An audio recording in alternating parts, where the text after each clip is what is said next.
The Dalai Lama received his Ramon Magsaysay Award in person yesterday in India, 64 years since being chosen for the honor. The award foundation recognizes leadership of the Tibetan community in defending their religion. President Susan Afan and Trustee Emily Abrera join us now from New Delhi. Ladies, thank you so much for joining us. First of all, before I get into the nuts and bolts of the award presentation, what was it like to be in the presence of the Dalai Lama? Susan. Rico, it was awesome. Awesome, inspiring, and just so uplifting. Ems, what about you? Rico, there are no words. Very, very hard to describe. Just it felt very natural, very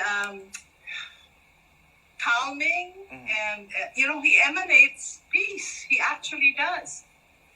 And Susan, why has it taken so long? Peaceful. So, Susan, why has it taken so long to personally present the Dalai Lama with his 1959 Ramon Magsaysay? Well, Rico, this is a little bit of a history lesson, not just for your viewers, but for many of us. 1959 was the year that the Dalai Lama actually was exiled to India.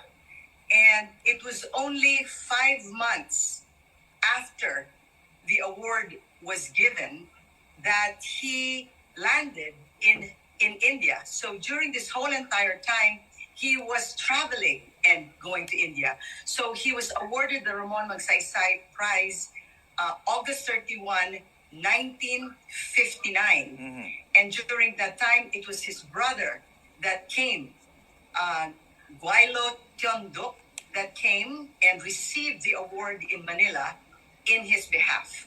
And so 64 years later, we find ourselves actually celebrating our 65th anniversary here in Manila.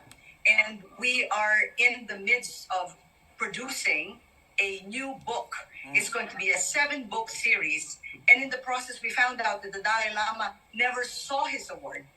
And so several months ago, we tried to contact his office to see if we could actually personally bring it to him. Yes. And they gave us that wonderful opportunity. And Emily, share with us, what was the experience like handing over that Ramon Magsaysay Award to the Dalai Lama? The Dalai Lama is, he has no protocols. He receives people very naturally. He greets them. He blesses them and so on.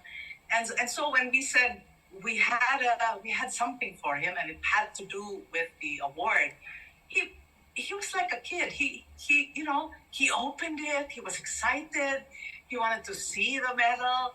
I mean, it was like watching a child opening a gift. And it was also such a sentimental moment for him, Rico, because his brother is now 93 years old.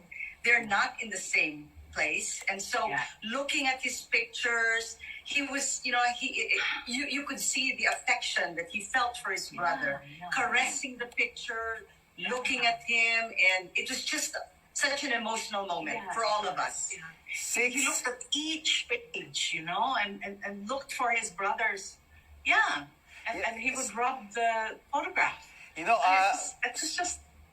Susan, this is 64 years delayed, but finally, this trip was made. But of course, before your visit to Himachal Pradesh, which is the home of the Dalai Lama, the Tibetan Buddhist leader faced widespread criticism after a controversial video which went viral. Were there apprehensions from the Ramon Magsaysay Foundation to make this visit at this time? I have to tell you, being in the United States for over 30 years, the first time I saw that headline, I was appalled myself. But then, after I watched the entire video, and, as you know, I was also involved in Bantay Bata for 4 or 5 years with the ABS-CBN Foundation. When I watched the entire video, it was a very obvious sensational just headline for me. I did not believe it, and I'm very happy that the Board of Trustees as well also agreed with the way I saw it, that this man is a great human being and did not deserve the kind of sensational headlines that he got from the media. It was, Rico, if I may, it was a case of misinterpretation or understanding of a cultural tradition. The Tibetans understand it very well, and that is the reason why when that criticism came out, it may be for the Dalai Lama himself, knowing perfectly well that he did nothing wrong.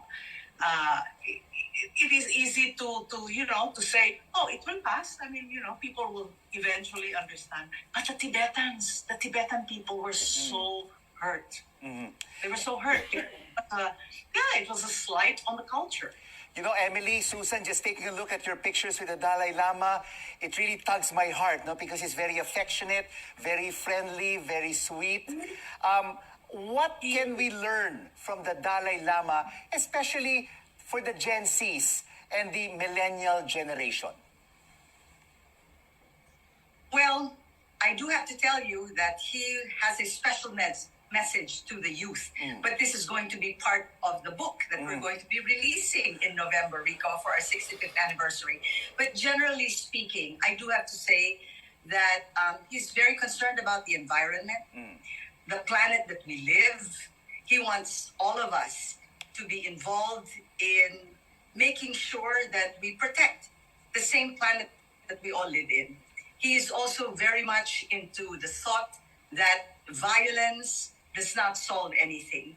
That it's only through conversation, it is only through dialogue that we can achieve peace.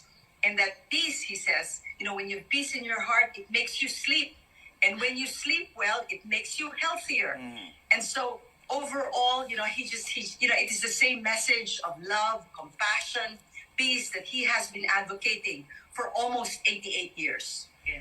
He talks a lot about what we have in common as human beings. And he often says, we were all born the same way. We all suckled at our mother's breast for milk. We were nurtured and fed from infancy. And, these are things that we all have in common. And therefore, we are connected in that way. And it is far better to go back and look at the connections we have. What makes us similar, rather than what brings about conflict. It's a small planet, and there's 8 billion people. Surely there must be ways where we can all find space to live a happy and fulfilled life. Susan, Emily, lovely to have you both on the final word. Ramon Magsaysay Award Foundation President Susan Afan and Board Trustee Emily Abrera joining us from New Delhi in India. Wow.